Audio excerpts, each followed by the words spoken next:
Very excited to now be joined by the head coach of Texas Tech, Coach Joey McGuire. Coach, how we doing today? It's a little bit toasty out there in Texas, I'd imagine. Yeah, we're doing great, man. Right in the middle of summer one, we got our fourth football school today, and so just ripping and tearing, man. Trying to get ready for week one in Wyoming. Just a 365-day a year affair. Coach, your background is at the high school level in the great state of Texas. And I think a lot of people, when they hear that you were a high school coach in Texas, they think of Friday Night Lights, they think of the TV show and the movie. I just got to ask, how close in accuracy is that TV show slash movie to your life when you were coaching at the high school level? Well, a lot of it depends on where you're at, but it's a very similar. Texas high school football. Yeah, I'll never forget whenever I got the job at Cedar Hill.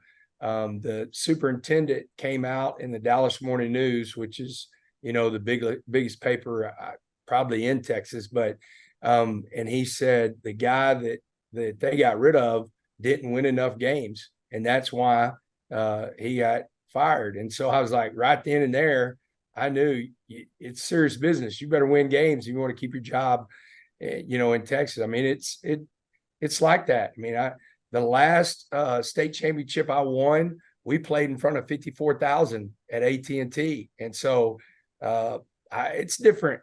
It's you spend some time in Texas, man. It's the stadiums are bigger. The Friday night they're tailgating. They're getting ready to watch their high schools play.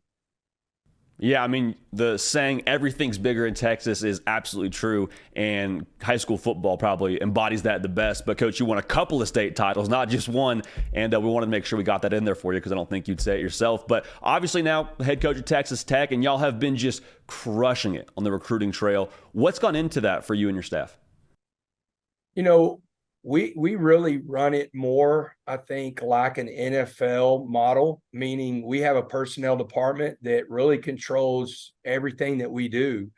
Traditionally, you're going to have a recruiting department, or you're going to have some guys in your personnel department, and they're going to give you guys to watch, and that goes to the position coach and he watches them, and then it goes to the coordinator and he watches them, and then you usually watch them as a staff, and the process just takes, depending on what time of year it is, the process takes, it could take a week, could take 2 weeks. It just depends on who's driving that offer.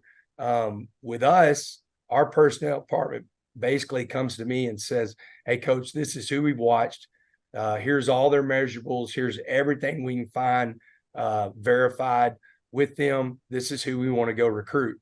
And so when we first started doing that, the coordinators were like, "Now, hold on, you're telling me that we're not going to watch them?" And I was like, "Well, no, you can, and we're going to. We're just not going to wait for you to tell us to offer them."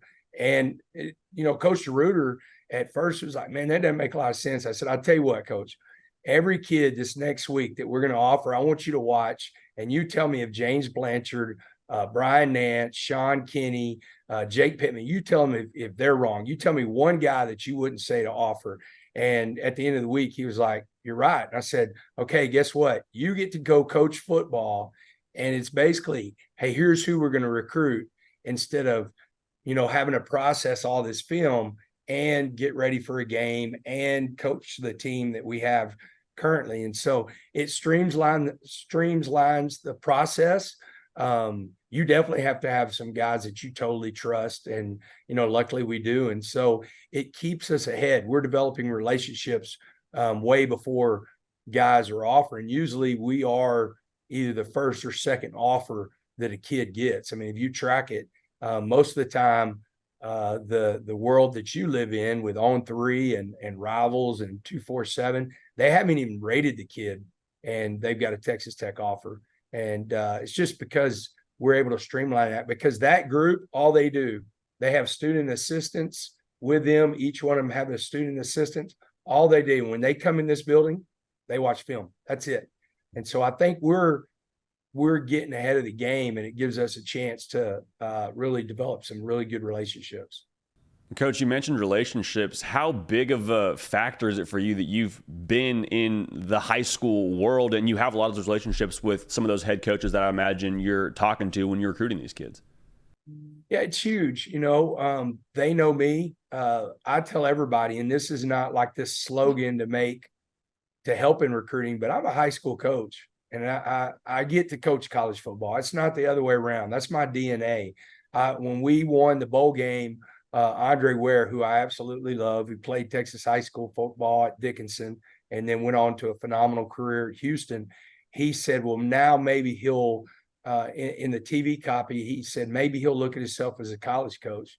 I'm like, no, I get to coach college. I'm a high school coach. And so I think the respect of that game and the respect of the coaches, that it helps. I mean, at the end of the day, you're still, recruiting a high school athlete like you did probably the last 5, 10, 15 years, to where you've got to build relationships with the parents. The coaches got to know that you care about them. There's other people that have come in, to that equation, but it's still, at the end of the day, the high school coach has a big voice. And I would imagine for a lot of these kids, development has to be one of the primary things they're considering when picking a school. How big of an impact is it that you now can go and tell these kids, hey, come to Texas Tech and be a top 10 pick like Tyree Wilson was this past year?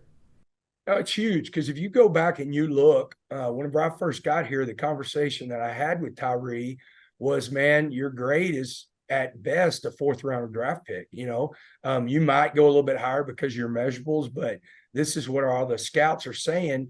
You should come back. And for him to be able to turn around and go from there to playing in DeRuyter's defense, he's had back-to-back number 1 draft picks on the edge position, whenever he was at Oregon and now at Texas Tech. And so it was huge. And I'm telling you, we feel like both of our edge players, Miles Cole and Steve Linton, they'll both get drafted this next year. And so being able to develop those guys, and that is a huge word. We've been around each other, and you kind of know my background. That is a huge word in this program, of being able to develop. I really believe that our coaches are the best teachers. They should be the best teachers on campus.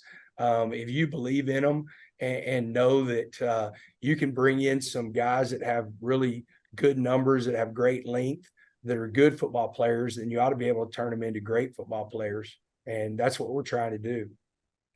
And one of those coaches you mentioned, Zach Kittley, the way that he's just risen through the ranks so quickly, being at Western Kentucky and now calling the shots for y'all and over 30 points a game last year, pairing him with Tyler Shuck this coming season. What are your expectations for this team with both Kittley and Shuck playing on the offensive side of the ball? Well, you started out, I don't know if we were on air yet, but you started out saying that you're the 3rd smartest person in the room. We could put all of us in the room, and Zach Kittley is going to be the smartest person in the room. I mean, I'm going to tell you, you're talking about, he's 30 years old, and he's as good, if not the best, offensive coordinator in the country. We call him the wizard around here. I mean, he is so good. He does such a phenomenal job with quarterbacks. You're talking about development. He did that with Zappy, and so it's fun. What's really fun when you talk to Tyler is, Coach, he'll be the first one to tell you, this is the first time he's been in an offense in college and being in the same offense for consecutive years. His college careers, he's had a different offense every single year. And so he's really excited. He's got a grasp of the offense. He's a tremendous leader. Right now, if you're in the building, probably somewhere around 10 o'clock, he's going to have the offensive skill guys in the staff room, and he's going through the install for today. And that's how he is. That's where he was in the fall. He definitely was doing that whenever he finally got healthy at the end of the year. And he's a guy that whenever he gets in with NFL GMs and NFL coaches, he's going to blow them away as far as getting on the board and understanding the game. And that lends to the offense that we have and what Coach Kittley can do with quarterbacks. And Coach, when you talk about your team, it feels like a lot of people want to talk about Texas and Oklahoma's last year before they go to the SEC and all the new pieces that are coming to the Big 12. Do you feel kind of like there is a very well-kept secret in Lubbock right now? We're excited. I do think Texas is going to be really good. I think Sark has put together a just dynamic offense. I mean, their receiving core is going to be really good. I haven't kept up with Oklahoma as much. I will. We don't play them this year, and so it'd have to be in the Big 12. And man, I hope that happens. That would be good for both of us. But we feel really good about our team. I mean, if you look at our team, besides our left guard, Weston Wright and SaRodorick Thompson, SaRodorick split with Taj. I think Taj actually started in the bowl game. And so we have 10 guys back on offense that started in the bowl game. You turn around and you look at the defense side of the ball, we have 7 of the 11 that started in the bowl game back. And so there's a lot of experience. We had the fastest recruiting class in the country. We signed the fastest recruiting class in the country, and a couple of those guys are going to be able to help. And then we were able to add a couple of pieces in the transfer portal, and that's really what we want to do. We don't want to live in the transfer portal. We want to add pieces to help the team, and we were able to do that. And so we feel like if you're in this building right now and you ask a player, and I'm sure you could say this about everywhere, but you look at our guys in the eye and you'll feel that they truly believe that they can win the Big 12, and it's one of those deals of one reason is because we have so much experience back. We've got like I said, we got our 4th football school today. If you're down there on the offense side of the ball, you're going to be like, these dudes are ready to go play a game right now. Just the speed and the grasp that they have of the offense. So it's a lot of fun to be in West Texas right now. And we've got some fans that are pretty fired up. And Coach, I appreciate all your time. We want to get you out of here with this. I was able to be around you for what felt like 15 minutes when I was with Baylor. And one thing that I feel like you just embody so well is just culture, healthy culture, elevating everybody else in the room. And you talk a lot about the brand. What is the brand? And explain to just our viewers what that is and what that means for Texas Tech. Well, first, man, I'm so proud of you, bro.